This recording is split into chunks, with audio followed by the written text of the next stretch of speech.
Bonjour les frères et sœurs, bienvenue sur Réunion sur Bon 3, notre chaîne de témoignages puissants. Ce que nous entendons ici est étonnant. Nous devons l'écouter très attentivement.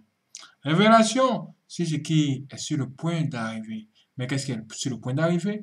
Écoutons ça. Je veux partager le message que le Seigneur a montré à mon mari. Il a reçu ce message le 22 décembre 2022. C'est pendant nos 7 jours de jeûne que le Seigneur a dit de prendre un stylo et du papier et d'écrire des choses que je suis sur le point de vous dire. Quand le Seigneur a commencé à parler, mon mari a commencé à écrire. Et quand j'ai vérifié ce qu'il a écrit, j'ai vu que ce n'était pas son écriture naturelle. Le Seigneur lui a dit des trucs personnels qui se rapportent à lui-même. Puis le Seigneur a commencé à dire des paroles pour l'Église. Ainsi dit le Seigneur, dis à mes enfants que des temps difficiles sont en route. Beaucoup ne croient pas à mes avertissements mais ils verront ma main. Je leur dis des choses pour leur bien mais ils ne m'écoutent pas. Je regarde leur attitude complaisante mais très bientôt je déciderai quoi faire de mes enfants qui endurcissent leur cœur. Vous allez leur dire que j'ai toujours besoin d'eux malgré tout leur cœur dur. Mes enfants, s'il vous plaît écoutez l'avertissement de mes serviteurs qui vous disent de stocker de la nourriture dans vos maisons. Les choses vont mal tourner. Il fera extrêmement froid et les gens vont souffrir. Sachez que les gens essaieront de vous faire du mal à cause de la nourriture que vous avez gardée à la maison. Mais je serai proche de vous. N'ayez crainte.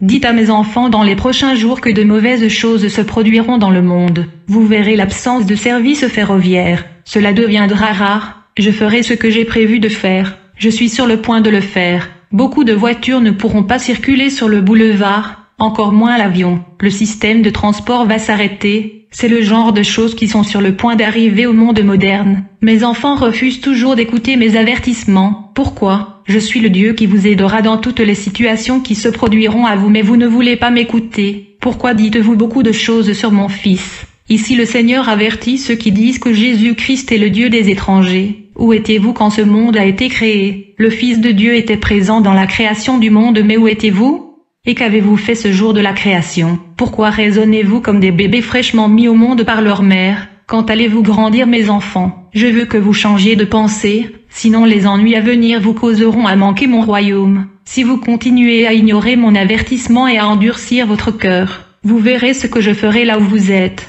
Vous devez stocker de la nourriture dans votre maison et prier beaucoup.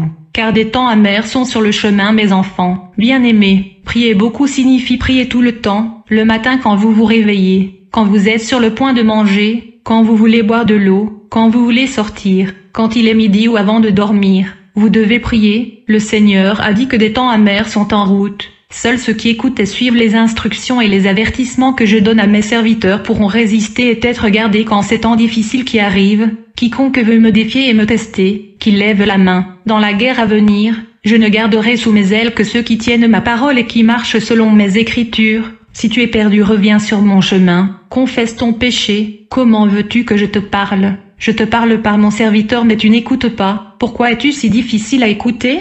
Que voulez-vous à la fin? Malheur à ceux qui ne veulent pas entendre les paroles et l'avertissement de mes gardiens, parce que je ne sais pas comment vous ferez face à ce qui est sur le point de se produire. Frères, nous avons mis en garde les enfants de Dieu de stocker de la nourriture mais il semble que beaucoup sont encore ignorants et n'ont pas entendu ce message et malheur à eux. Le Seigneur a dit, je vous préviens parce que les choses dans ces pays ne seront plus comme avant, et les choses ne reviendront pas à la normale. Les choses vont changer pour ne pas revenir à l'état initial.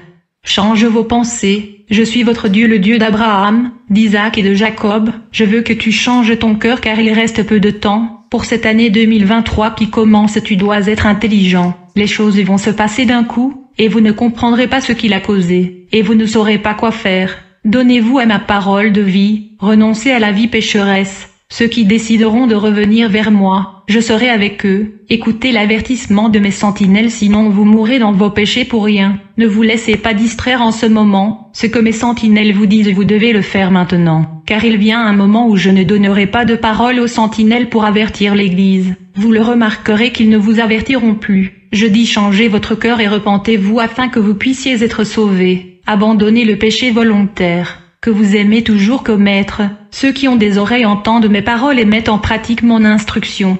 L'avertissement que mes sentinelles te disent, si tu as des doutes je t'ai donné mon Esprit Saint qui est disponible pour vous. Demandez-lui juste la confirmation, vous mes enfants. Pourquoi êtes-vous fatigué d'évangéliser ceux qui sont perdus? Vous auriez dû aller vers les perdus pour les évangéliser. Avez-vous oublié quand vous êtes venu vers moi que gagner des âmes était quelque chose qui était dans votre cœur? Mes enfants, ne me faites pas honte. Je prépare de bonnes choses après les temps amers de troubles qui arrivent dans le monde. Ces temps amers dureront un peu, mais je ramènerai les choses à la normale uniquement pour ceux qui suivent mes instructions. Vous serez découragés pour abandonner, mais vous devez persévérer. Je serai toujours avec vous parce que vous êtes à moi. Rien ne vous arrivera à moins que je ne le permette. Ce que je veux est que vous qui m'avez accepté comme Seigneur et Sauveur, vous devez faire mes œuvres, et ignorer les moqueurs parce que je confondrai leur esprit. Et ils resteront comme ça parce qu'ils ne sont pas les miens. Vous devez faire preuve de bonté et d'affection tout le temps pour les gens qui ont besoin de votre aide. C'est ainsi que ma main sera sur toi. Qui peut me combattre, où qu'il soit, qu'il lève la main, afin que nous puissions commencer le combat. Sois intelligent. L'ennemi s'est infiltré dans mon champ pour semer le mal. Souviens-toi de la parabole de blé et ivraie. L'ennemi vient dans la nuit pour semer la mauvaise pensée dans la pensée de ceux qui marchent dans ma parole. Ne laissez pas les mauvais fruits continuer à prospérer en vous. Quand vous les remarquez, enlevez-les rapidement par le repentir. Sinon cela prendra racine en vous, et cela peut prendre du temps pour l'enlever, et vous ne savez pas si ce temps vous sera accordé ou non. Par conséquent, soyez en alerte. Ne laissez pas l'ennemi vous vaincre. Fuyez le mal. Une vie de prière et de sainteté expulsera le mal et vaincra l'ennemi. Continuez à prêcher la parole à ceux qui sont perdus. J'ai encore besoin de leur âme. C'étaient les paroles du Seigneur.